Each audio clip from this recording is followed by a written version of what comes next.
Então, tem a palavra, Renan. Obrigado. Bom, boa noite a todos.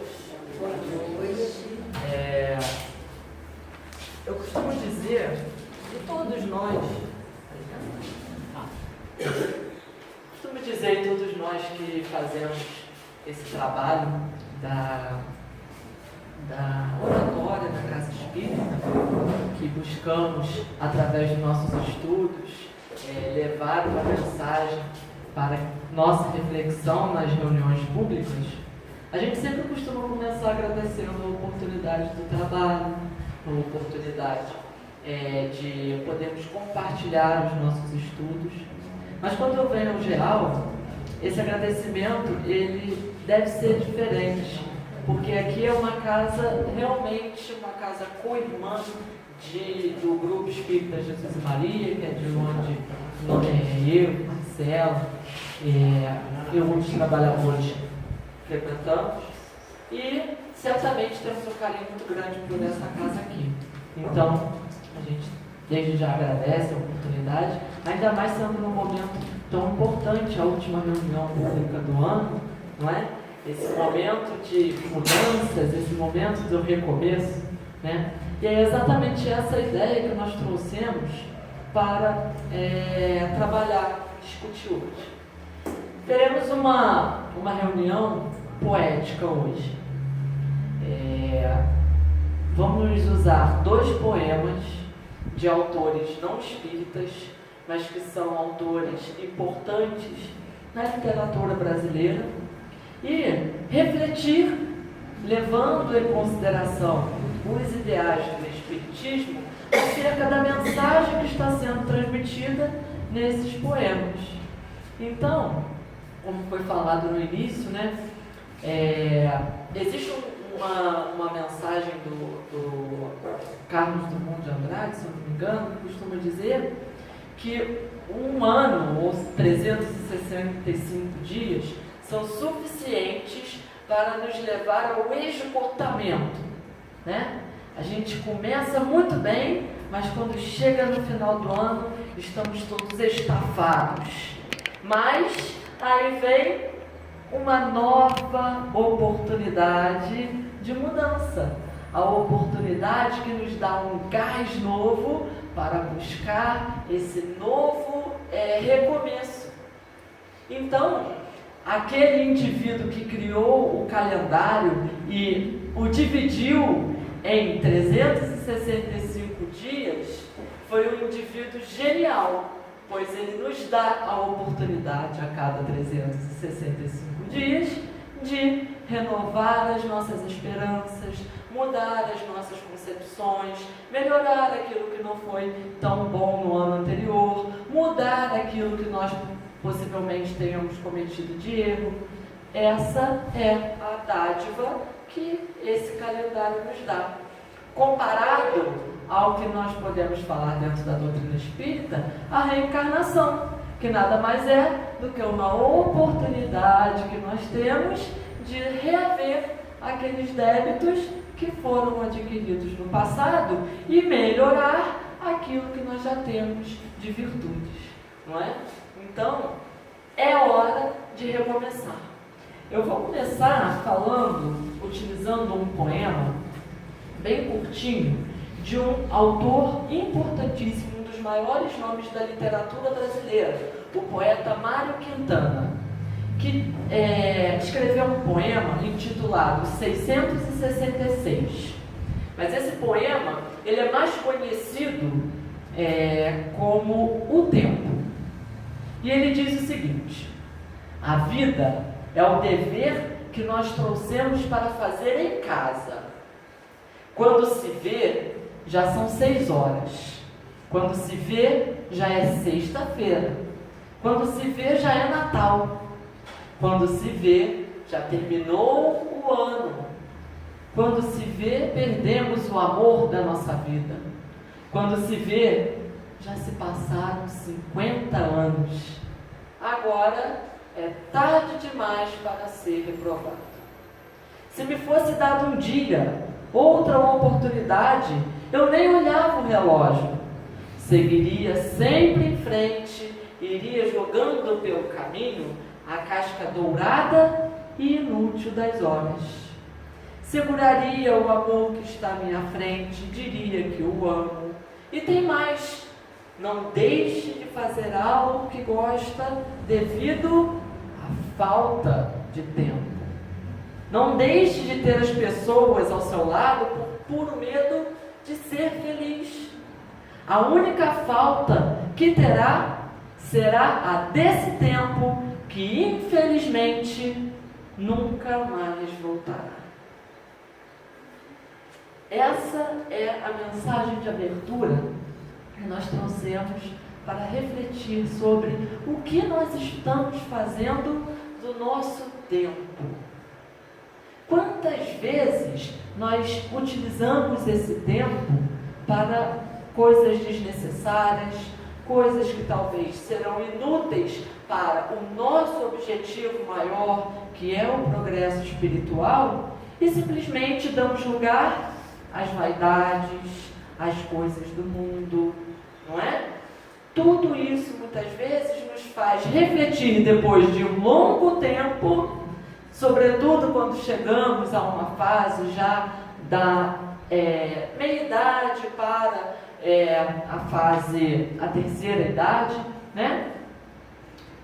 Muitas vezes nós refletimos, se eu pudesse voltar no tempo, eu teria feito isso diferente. Se eu pudesse voltar no tempo, eu teria educado meu filho diferente, eu teria aprendido a mexer no computador antes, a usar as tecnologias desde o momento em que elas começaram a surgir. Agora é tarde demais. Nunca é tarde demais. Isso é o mais importante, né? Nunca é tarde demais. Porque se nos foi dada a dádiva de voltar aqui, encarnar em um plano, mesmo que seja um plano de provas e expiações, não deixa de ser uma dádiva, é uma benção, né? A gente tem que aproveitar isso da melhor maneira possível, sem murmurar. Passou aquele tempo, não deu para fazer lá atrás?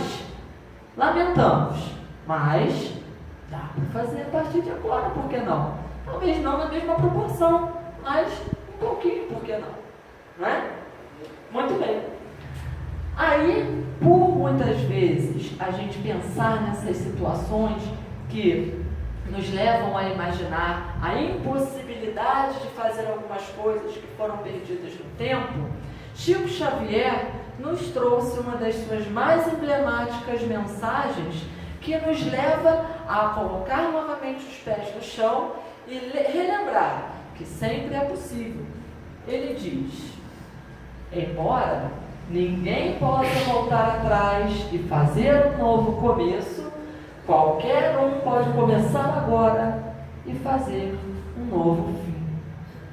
Essa mensagem talvez seja uma das mais emblemáticas no meio espírita, não só pelo fato de ter sido trazida por Chico, mas pela sua profundidade e pela sua simplicidade também.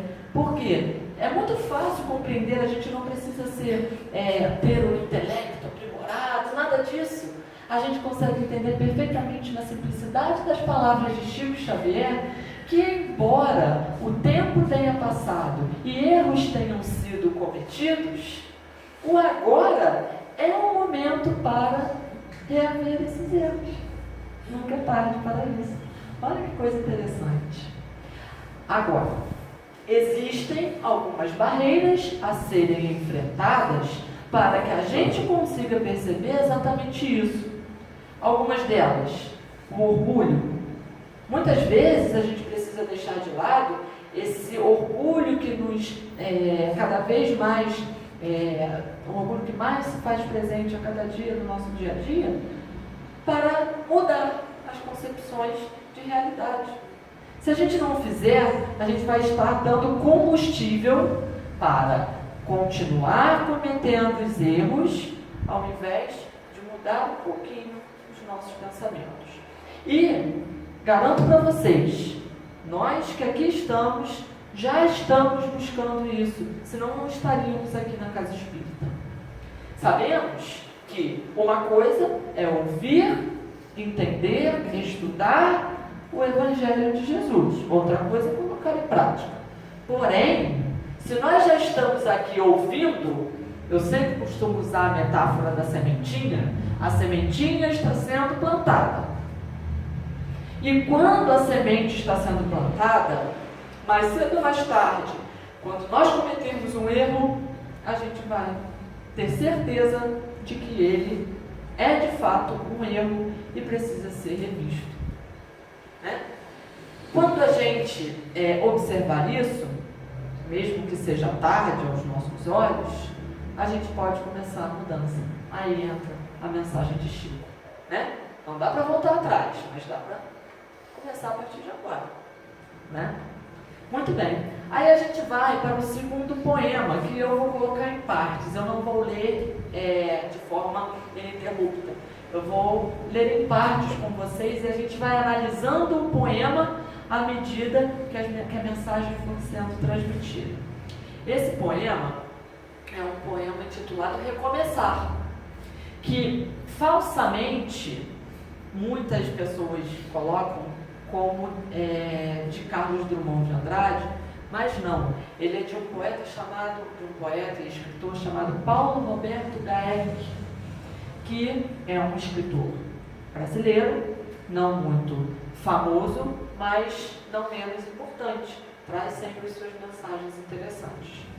E ele escreveu esse poema em algum momento, com a era tecnológica. Alguém disse: esse poema é do Carlos Drummond de Andrade. Aí virou febre, todo mundo falando Recomeçar do Carlos Drummond de Andrade.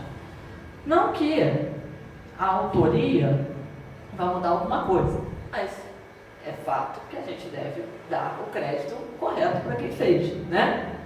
Muito bem. E ele começa dizendo o seguinte: não importa onde você parou, em que momento da vida você cansou. O que importa é que sempre é possível e necessário recomeçar. Aqui é a síntese de todo o discurso que vem a seguir. Não importa o momento da vida que nos fez desistir de alguma coisa. Quantas vezes a gente se propõe a algo, e agora é uma época de nós nos propormos, né? Chega o final do ano, a gente começa a planejar várias coisas para o ano que está por vir. Chega em março, a gente cai na folia e esquece que planejou participar do ENEF. Eu vou para a Sapucaí, né? Bom, nada errado de ir para Sapucaí. Mas aí, depois que passa aquele momento, você pensa: puxa vida, eu não participei do ENEF, podia ter ido, eu tinha me proposto a isso.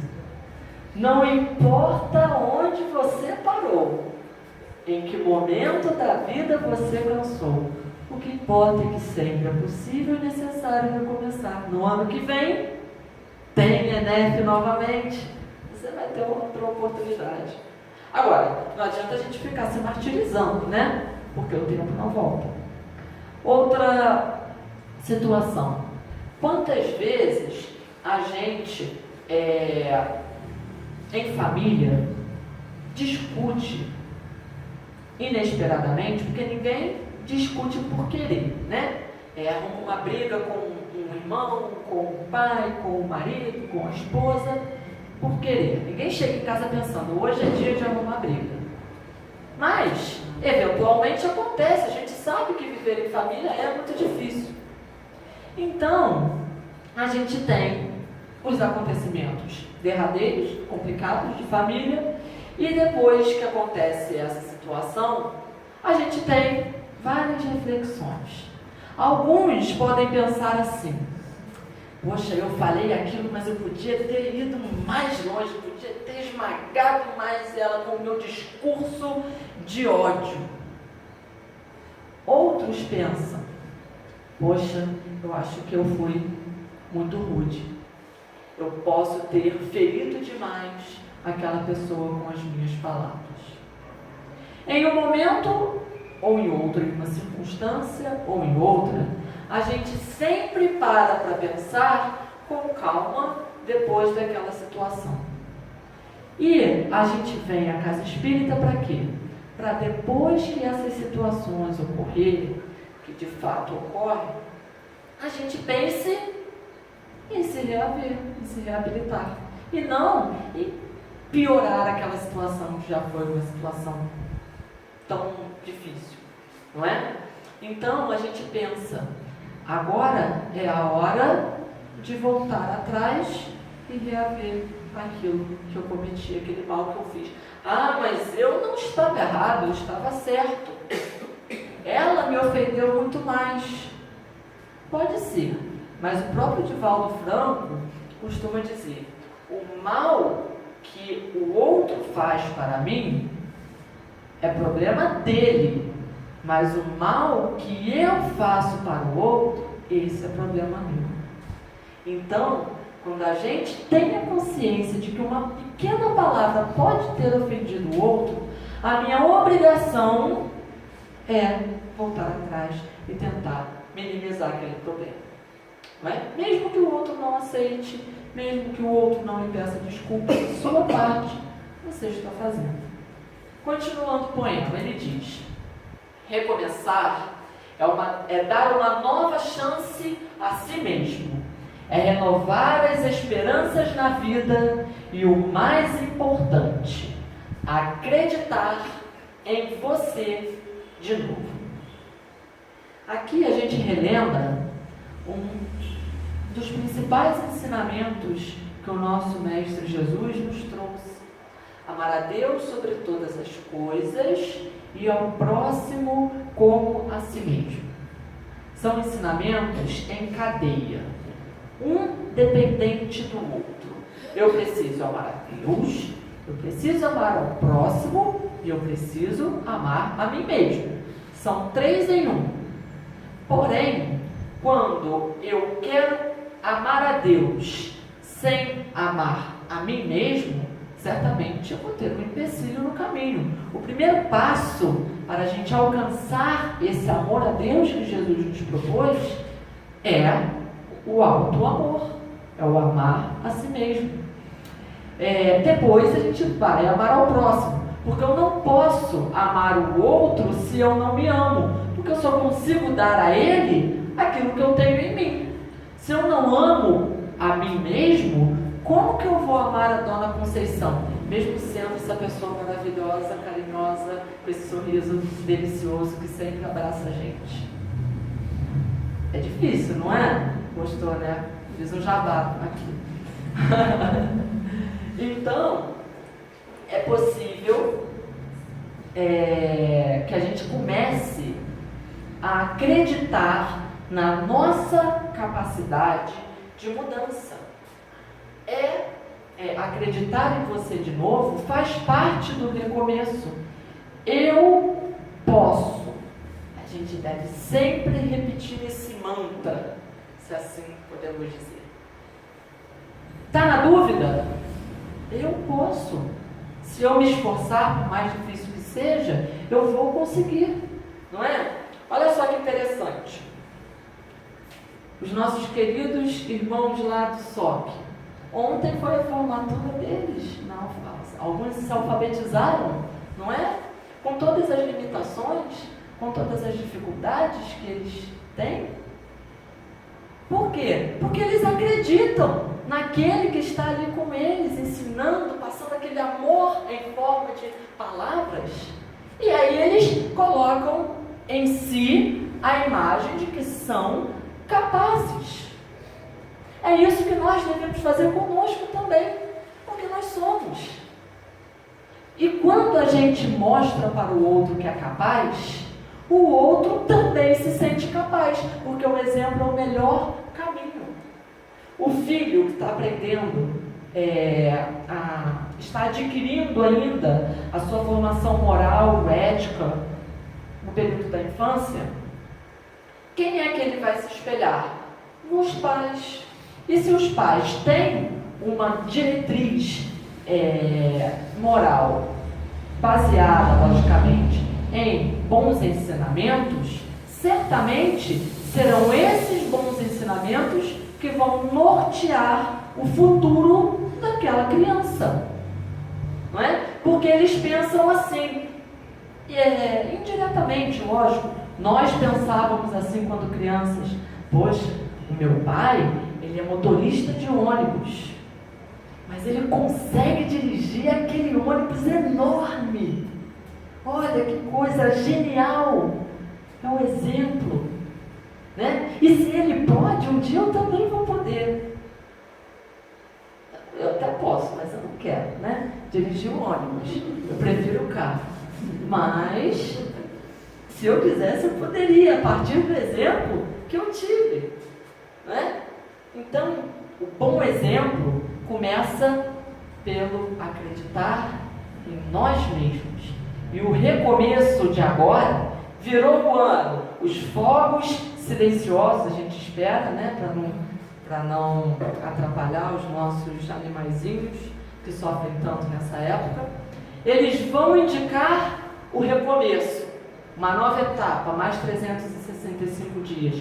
As energias serão renovadas. Estamos prontos para uma nova jornada. E a gente deve começar a jornada como: eu vou conseguir. Planejei para o meu ano uma reforma na casa espírita. Nós, em conjunto, vamos conseguir. Olha, se vocês forem ao Jesus e Maria hoje, alguns que já conheciam Jesus e Maria anteriormente, se vocês forem hoje, há cerca de 4 meses, mais ou menos, nós fizemos uma grande mudança. Hoje nós temos uma nova casa, com o abraço de todos os trabalhadores da casa, né? E isso foi uma meta estipulada lá atrás. Sabe como? Com a mudança de uma placa. Olhamos para a placa que fica na frente da casa espírita e falamos: nossa, aquela placa está tão falhada, a gente não consegue nem mais ler o nome da casa. Vamos tirar aquela placa? Vamos. Pintamos a placa, uma trabalhadora da casa pintou a placa, acendeu, ficou linda. Aí a gente falou: poxa vida, a placa está linda, mas como é que a gente vai pendurar a placa numa parede toda suja? Vamos pintar a fachada. Mas pintar não basta, porque ela está toda irregular. Vamos fazer uma textura. E assim a gente está com uma cantina, um bazar, está lindo. É assim. A gente vai estabelecendo metas e com trabalho e acreditando nesse trabalho, a gente alcança. Deixa eu continuar, senão eu não termino o poema hoje. Sofreu muito nesse período, foi aprendizado. Chorou muito, foi limpeza da alma. Ficou com raiva das pessoas, foi para perdoá-las um dia. Sentiu-se só por diversas vezes, é porque fechaste a porta até para os anjos. Acreditou que tudo estava perdido, era o início da tua melhora. Olha que ensinamento. O sofreu muito, a gente sabe que nesse plano, o sofrimento, ele faz parte constante do nosso dia a dia.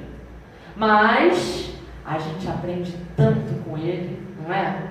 Quantas vezes a gente cai e a gente levanta muito mais forte depois. Quantas vezes uma doença do corpo físico parece nos acometer de forma a nos tirar todas as forças, mas depois de muito esforço, muito trabalho, muita dedicação de outras pessoas, de médico, de medicamentos e do seu próprio esforço, você se sente revigorado depois. E aí o trabalho flui muito melhor. Mas é muito aprendizado. A gente não pode, muitas vezes, como a gente faz, e é inevitável que muitas vezes a gente pense assim, imaginar que o sofrimento é um castigo. Não é? Por quê? Porque a gente sabe que nós temos um Deus soberanamente justo e bom. E se ele é justo e bom, ele não castiga ninguém. Não é nada que nós não mereçamos. E também não é nada que nós não consigamos superar. Isso é o mais importante. Por mais pesada que a cruz possa parecer, se ela nos foi dada é porque nós temos a capacidade de carregá-la. Então, vamos em frente. É aprendizado. Chorou muito, foi limpeza da alma. Esse chorar muito me faz lembrar do Chico. Eu sempre trago essa citação também nas palestras que eu faço, mas cabe muito bem aqui. O Chico dizia que nós temos, disse certa vez, que nós temos todo o direito de nos sentirmos tristes e chorar. Nós espíritas também, qualquer um de nós seres humanos, nós temos o direito de nos sentirmos tristes e chorar e chorar. Mas depois de chorar, a gente tem o dever de secar as lágrimas, arregaçar as mangas e voltar para o trabalho. Porque quem vai superar aquele obstáculo é o meu próprio esforço. Assim a gente chega lá. Então, a gente limpa a nossa alma nesses momentos de tristeza. É uma depuração espiritual, vamos dizer assim. Mas a nossa fé, não esmorecendo, vai nos dar forças para que a gente tenha a possibilidade de se renovar. E aí, ficou com raiva das pessoas quantas vezes, não é? Esse talvez seja um dos sentimentos mais difíceis de a gente conseguir controlar, porque a gente vê tanta coisa errada, a gente vê tanto problema, né? Eu citei a questão dos animaizinhos aqui agora. Os animais são seres que me tocam muito. Quantas vezes a gente vê pessoas judiando de animais, fazendo mal aos animais? Aquele sentimento de raiva, ele é uma coisa natural, é quase que instintiva, né? Embora nós sejamos seres racionais.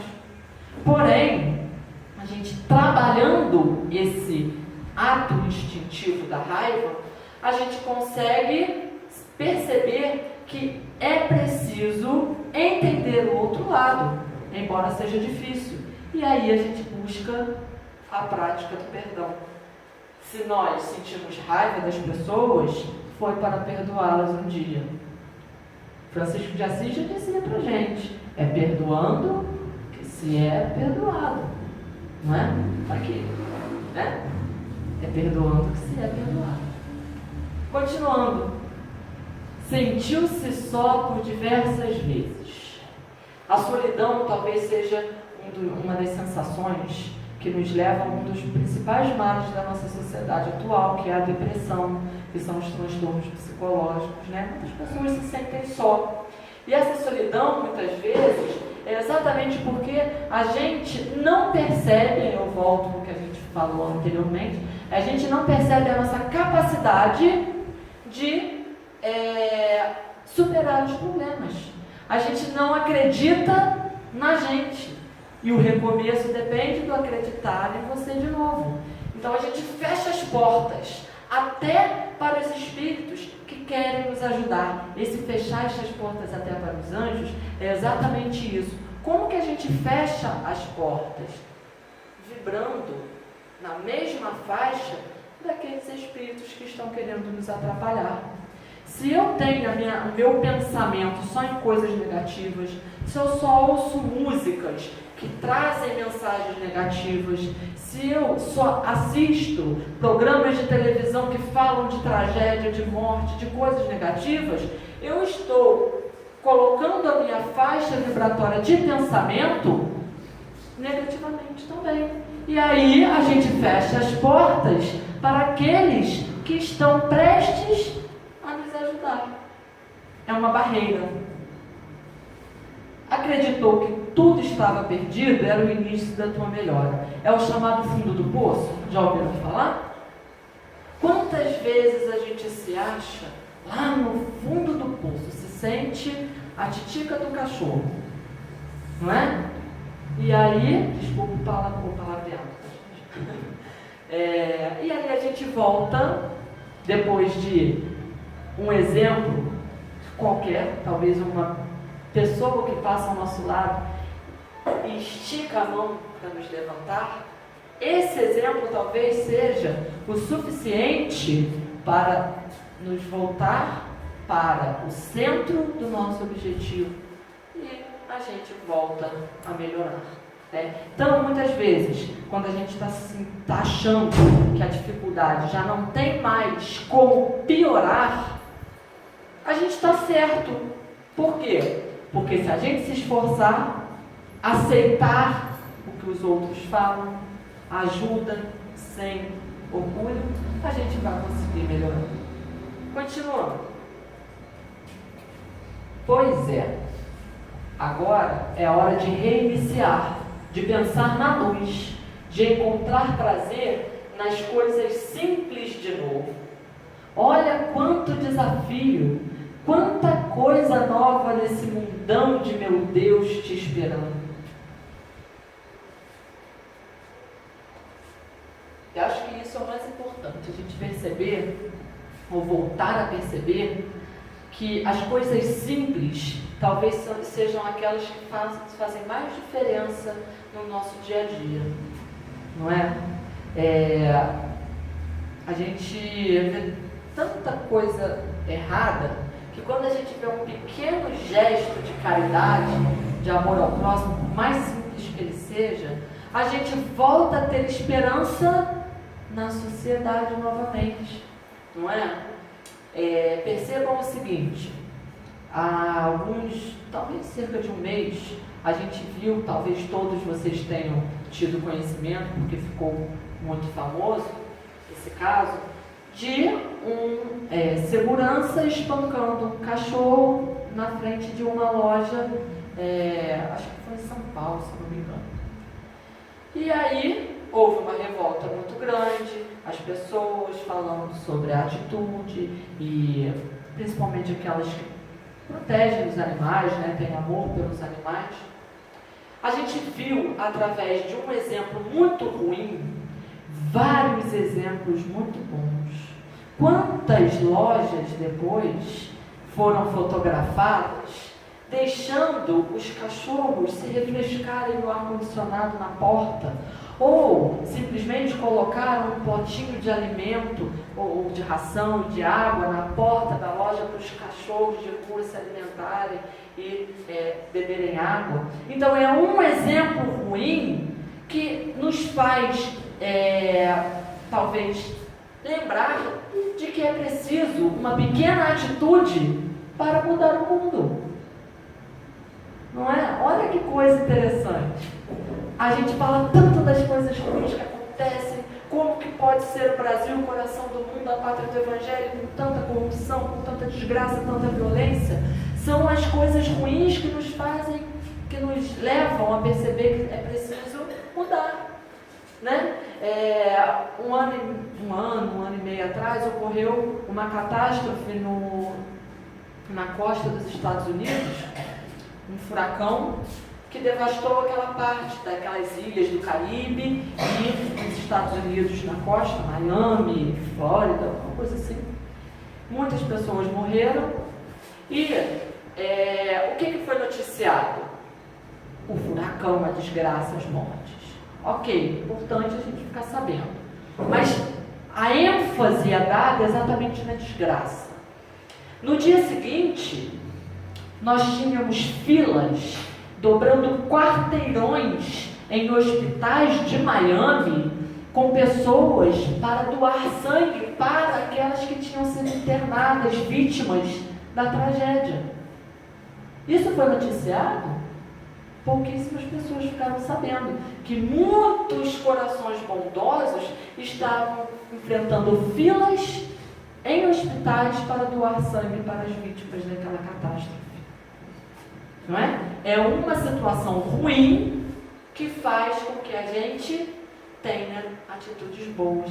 Não precisamos ir longe para a gente fechar os exemplos. Petrópolis, início do ano, desgraças, todo ano a gente tem problema com deslizamentos de terra e enfim.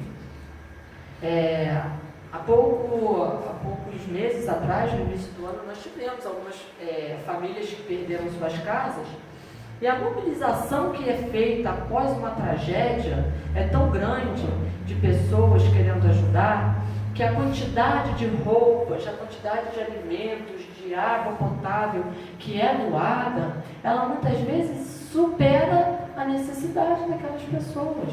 Isso é o quê? Uma tragédia que acaba levando a atos de caridade, não é? Então, gente, vamos encontrar novamente prazer nas coisas simples de novo. Um abraço, um sorriso, tudo isso a gente pode dar. Por que fechar a cara para o outro que não me cumprimentou, né? A gente tem esse hábito, né? Eu, particularmente, quando eu passo por alguém, cumprimento, bom dia, a pessoa não fala, não me responde, vira a cara, eu já falo, não cumprimento mais. Não falou comigo, a gente sabe se aquela pessoa me viu. Às vezes as pessoas são tão distraídas que às vezes ela nem percebeu que eu dei bom dia para ela. Ora, vamos dar mais uma oportunidade, né? Por que não? Coisas simples, gestos simples. Continuando. Está se sentindo sozinho? Besteira. Tem tanta gente que você afastou com seu período de isolamento. Tem tanta gente esperando apenas um sorriso teu para chegar perto de você. Muitas vezes, quando a gente se sente sozinho, certamente a gente pode ter cometido um deslize com alguém. Em uma família, é uma história breve, uma família de alguns irmãos, em diversos momentos da vida daqueles irmãos, eles se separaram. Se separaram por brigas, por discussões, e orgulho, e vaidade, e separação de bens e coisas do mundo. Só que chegou um determinado momento que dois daqueles irmãos que tinham um carinho muito grande um pelo outro, por uma situação complicada, se afastaram, se sentiram sozinhas e ficaram por anos e anos sozinhas, até que uma dessas pessoas teve uma postura de: poxa, a gente está sofrendo e a gente se gosta, a gente é uma família, vamos mudar isso. E aí o que aconteceu? Foi lá, conversou, abraçou, perdoou, e a situação se desfez. Por que estavam sozinhas, se sentindo sozinhas? Porque cada uma com seu orgulho, cada uma com a sua vaidade, não queria dar o braço a torcer e agir, né? Muitas vezes a gente precisa agir. Então, às vezes a gente afasta as pessoas com as nossas ações, e aí a gente se sente sozinho. Fazendo o exercício da autorreflexão, a gente consegue perceber que muitas vezes nós podemos mudar aquela situação, mesmo que em nosso imaginário nós não estejamos errados, a pessoa tenha errado com a gente. Mas a gente pode melhorar a situação, mesmo que não estejamos errados, por que não tentar? Né? Pode ser o passo que a outra pessoa precisa também para cair em si e perceber o erro dela. Olha que coisa, né? Tem tanta gente esperando apenas o sorriso teu para chegar perto de você. Aqui eu lembro de casos que eu ouvi, casos que eu presenciei, casos que eu vivi. E certamente todos, ou quase todos de vocês devem ter passado por uma situação como essa. E não gostei dela. Não fui com a cara dela. Quero nem papo. Aí, dali a pouco, você vê aquela pessoa conversando com todo mundo, interagindo com todo mundo. Aí você olha, observa, poxa, será que ela é tão ruim assim? E você se dá a oportunidade de pelo menos conversar. E você vê que aquela pessoa não era nada daquilo que você pensava. A gente se afastou da outra pessoa por conta do pré-julgamento. Quantas vezes a gente pré-julga as pessoas pela aparência, pela postura, né? A aparência é de praxe, né? Esses dias eu assisti a um vídeo na internet de um garoto sem camisa. Isso acho que foi um vídeo gravado proposital para conscientizar as pessoas. Garotinho sem camisa, e ele queria comprar uma camisa na loja, mas os lojistas não permitiam que ele entrasse na loja sem camisa. Aí o que ele fez? Na calçada, ele começou a perguntar às pessoas que passavam: será que você pode me emprestar a sua camisa rapidinho? Só para eu ir ali comprar uma camisa para mim? Eu já vou te devolver. E muitas pessoas se esquivavam, muitas pessoas chegavam a dar desculpa assim: não, essa camisa vai ficar muito grande em você, cabe no seu pai. E aí, aquele garotinho fez o quê? Foi até um mendigo, que estava bem pertinho dali, e chegou e pediu a camisa para o mendigo. Será que você pode me emprestar sua camisa rapidinho, só para eu entrar ali na loja e comprar uma camisa para mim? O que o mendigo fez? Na mesma hora, emprestou a camisa. E aí, como era algo organizado, algo preparado para mostrar a atitude das pessoas, o garotinho voltou cheio de roupas para dar de presente para aquele rapaz que tinha feito aquele ato. Então,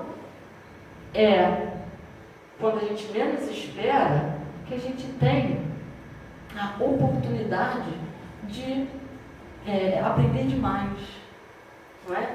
E a gente às vezes deixa essa oportunidade passar, né?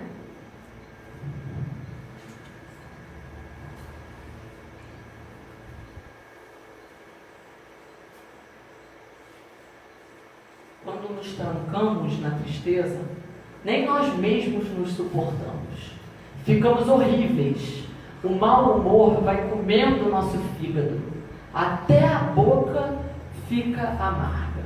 Isso é um fato, tá, gente? Sempre que a gente faz o mal para o outro, ou a gente simplesmente fica internalizando pensamentos negativos, coisas negativas, o nosso corpo físico sente. Por quê? Porque nós somos condutores de energia. Água é condutor de energia. E nós temos praticamente 90% do nosso organismo formado ou organizado, os nossos órgãos, com água. Então, quando nós pensamos negativamente, nós estamos transmitindo para o nosso corpo aquelas vibrações negativas que vão aparecer, surgir em forma de uma dor física, de um problema físico. Quantas vezes a gente briga com alguém ou sai estressado do trabalho e chega em casa com dor de cabeça? Não é? É muito normal. Por quê? Porque a gente, com aqueles sentimentos negativos, aquela transmissão de pensamentos negativos e energias não muito positivas, a gente passa para o nosso corpo físico, os nossos órgãos, a mesma sensação. E aí, a gente tem esse tipo de atitude, esse tipo de sentimento, sensação no corpo físico. Então, mais uma vez, a gente tem que aprender que, além de buscar fazer o melhor, quando nós não fizermos, a gente precisa recomeçar. Recomeçar como? Vibrando positivamente, elevando o nosso pensamento a Deus, a Jesus, pedindo forças para que nós busquemos a reconstrução daquela atitude, para que a gente possa se reaver com o nosso irmão que talvez tenhamos magoado, para que a gente possa mudar o padrão do nosso direcionamento e voltar para o caminho correto, né? Às vezes a gente pega uns atalhos na vida que nos levam a caminhos tão tortuosos e de estradas tão esburacadas, né? Mas quando a gente pensa positivamente, a gente é encaminhado para o trajeto da estrada asfaltada. As coisas voltam ao normal. Onde você quer chegar? Ir alto? Sonhe alto. Queira o melhor do melhor. Queira coisas boas para a vida. Pensando assim, trazemos para nós aquilo que desejamos. Se pensamos pequeno, coisas pequenas teremos.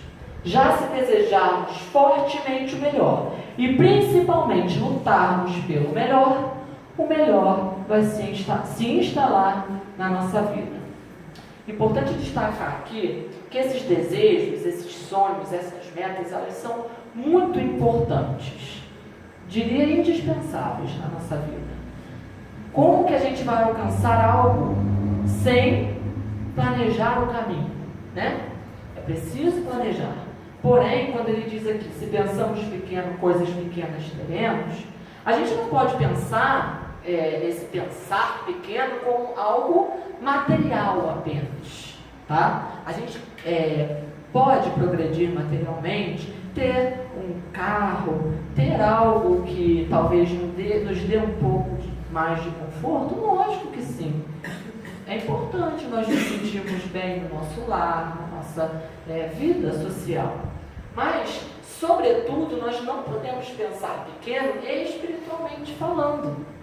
Nós precisamos pensar alto, pensar grande, almejar novas ações. Se esse ano não conseguir ajudar tanto o próximo como eu gostaria, eu terei agora 365 dias para buscar melhorar um pouquinho isso. E como eu posso fazer isso? Vamos planejar? Vamos. Vamos fazer uma visita a uma instituição que esteja precisando. Vamos ao SOC fazer uma visita quando for possível. Vamos dar um abraço numa pessoa no momento de dificuldade. Vamos na casa espírita ouvir aquela pessoa no atendimento fraterno que talvez esteja passando por uma tribulação e precise conversar. Tudo isso é uma forma de caridade, né? É esse pensar alto que nós temos que agir, que buscar, né? Pensar alto nas nossas ações positivas para com o próximo. Lembre-se, nós somos apaixonáveis, somos sempre capazes de amar muitas e muitas vezes. Afinal de contas, nós somos o amor. Olha que coisa importante. Quantas vezes, quando a gente está passando por uma situação ruim, a gente pensa, poxa, parece que ninguém gosta de mim, parece que ninguém me dá atenção, parece que eu não tenho o carinho, o afeto, o amor de ninguém, não é? Nós somos apaixonados, porque nós somos o amor, né? Agora, para externalizar isso, nós precisamos também dar esse amor que nós temos dentro de nós, né? Então, a partir do momento que nós amamos o próximo, a gente dá a oportunidade do próximo também nos amar. É um caminho recíproco, gente. Causa e efeito. Não tem nenhuma atitude que a gente cometa, seja positiva ou negativa, que não volte na mesma proporção. Pode ser em outras situações, mas na mesma proporção. De bem ou de mal. Por isso precisamos enfatizar a importância de estarmos praticando sempre atitudes positivas, atitudes que vão elevar o nosso patamar no que diz respeito a espíritos em progressão, espíritos na busca de um objetivo maior, que é a evolução espiritual, não é? Aí ele finaliza com essa frase: porque sou do tamanho daquilo que vejo e não do tamanho da minha altura. Olha que coisa interessante, né? A altura do corpo físico, ela não quer dizer nada perante aquilo que eu me proponho no meu dia a dia, não é? Olha que coisa interessante. Quando ele diz assim, sou do tamanho daquilo que vejo, é do tamanho daquilo que eu almejo, aquilo que eu busco e trabalho incessantemente para alcançar. Se eu busco, se eu quero, eu consigo, é lá que eu vou chegar. A minha altura independe disso. Independe disso. Eu talvez possa não ser um jogador de basquete, né? Porque a minha altura não me proporciona. Mas eu posso ser um bom professor, por que não? Não é? Lógico que a gente vai se adequar também às nossas possibilidades. Só que eu posso ser bom naquilo que eu me proponho. É esse que deve ser o meu objetivo, né? E se eu quero ser um jogador de basquete, eu posso me esforçar para jogar basquete nos finais de semana com os amigos e dar aula durante a semana, por que não? Né? Eu não preciso abrir mão de jogar basquete. Eu gosto, particularmente falando, gosto de basquete, mas a última vez que eu me propus a fazer isso, eu quebrei o dedo. Então, eu prefiro não arriscar mais. Mas eu posso continuar dando aula, porque a caneta que eu seguro não quebra o meu dedo. Então, eu corro menos risco, né? Sempre que eu arrumo um problema físico, é com esporte. Já quebrei o nariz, já tive traumatismo, já quebrei dedo, já fiz tudo. Então, o esporte, para mim, definitivamente não é a minha praia. Mas eu busco outras alternativas. Assim é a nossa vida, não é? Então, agora é a hora de a gente refletir, mais uma vez, para iniciar um novo ano com novas metas, novos objetivos. Como diz o título do nosso estudo, é hora de recomeçar. Eu espero que tenha sido produtivo para vocês, assim como foi para mim. Certamente, como eu disse no início, essa casa, essa vibração positiva sempre nos ajuda muito, né? Então, que no ano que vem a gente novamente tem essa oportunidade de compartilhar. Já temos encontro marcado, tá? ENEF no período do carnaval, tá? Então, todos vocês já ficam cientes que no carnaval a gente tem atividade aqui no GEAL e lá na União Espírita Allan Kardec, compromisso com o ENEF, quem já participou sabe que é maravilhoso, e outros compromissos, como por exemplo, semana que vem, já é semana que vem, nós iniciaremos o mês de janeiro, mês comemorativo de 87 anos do Grupo Espírita Jesus e Maria, casa onde eu frequento, 87 anos. Então, nós já antecipamos o convite para todos vocês que quiserem participar. Nós vamos fazer alguma atividade específica, comemorativa, e aí a gente traz exatamente a data, a hora, tudo para vocês, mas já se preparem, que no mês que vem tem novidade também. Então, o nosso encontro é sempre rotineiro, a gente está aqui sempre buscando essa relação próxima de afeto e carinho, para que a gente melhore um pouquinho, cada vez mais, o nosso objetivo. Então, agradeço a atenção de todos, mais uma vez, que a paz permaneça com cada um de nós.